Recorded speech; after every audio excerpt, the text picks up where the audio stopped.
Hello guys, so this week it's a little bit drizzly and raining.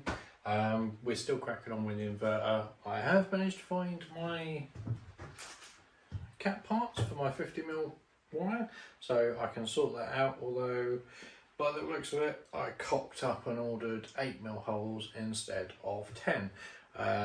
Most of the Victron stuff that I've got has 10mm bolts, so I will need to find my drills and drill them out, but we'll get to that later.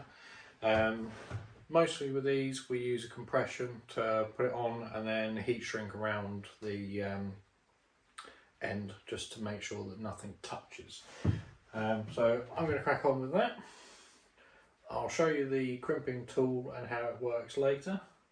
And I've got a couple of bits that I've bought here. These are supposed to be for 15mm pipe.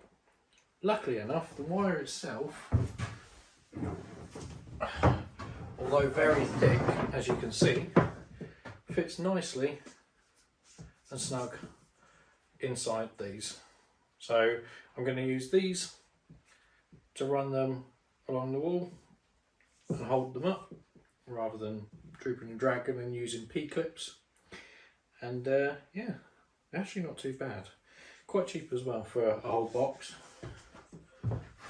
If you want to get any yourself, Wolseley sell a box of 50 of the doubles. That's those. Product code if you need it, 511336. So if you're using 50mm cable and you know you're running positive and negative together and you don't want to be sitting there hoofing and halfing about clipping it and whatnot, get yourself some of these. Job done.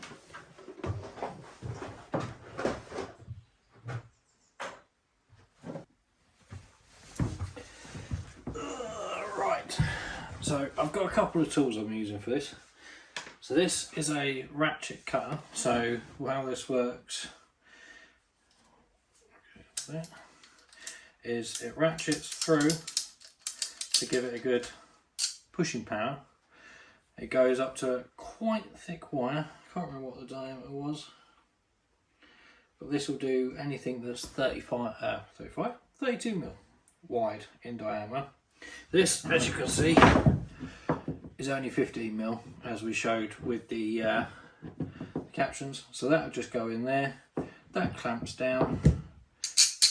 Push it on, and just ratchet it. Cuts through the wire effortlessly, and you get a nice straight cut rather than trying to butcher it to pieces with a pair of pliers. So that's one tool that I'll be using. Stanley knife, because I don't have anything other than a Stanley to clear up the end so that I can put my connection on. And then, talking of connection, the next tool that we'll be using is this lovely beauty thing. And this is a hydraulic press. So little on off, retracts, stiffens. So you get different dies for the size of wire that you're using, and that depicts which ones of those you've got. My kit comes with 9 sets for different size wire, and literally all you do is, if I grab one of my connectors quickly, put your connector, stick your wire in, connector goes in there, and then while that is in there, literally, you've got to be multi-handed to do this. Then you pump, and as you pump, that closes the teeth.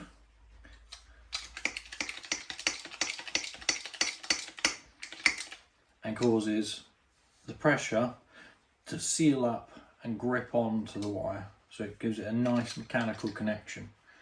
Then it's off, it retracts, back on, and then you're ready to go for the next one. So I'm going to crack on with the 2 connectors for down here up into the main bus bar for the inverter, and I may do the negative down to the battery and the positive to the isolator. Yeah.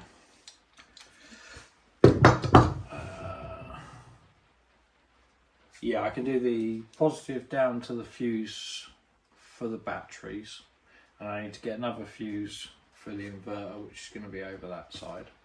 So I'm going to crack on with that, and I'll put it on time lapse. So see you in a bit.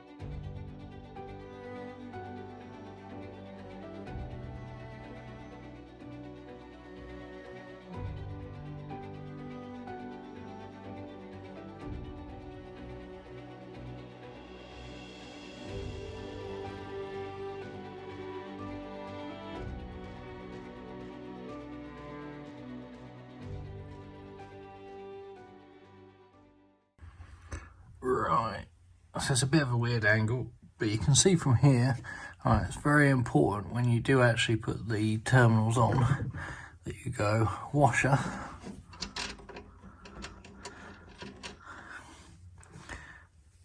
then the copper spring washer, and then the nut.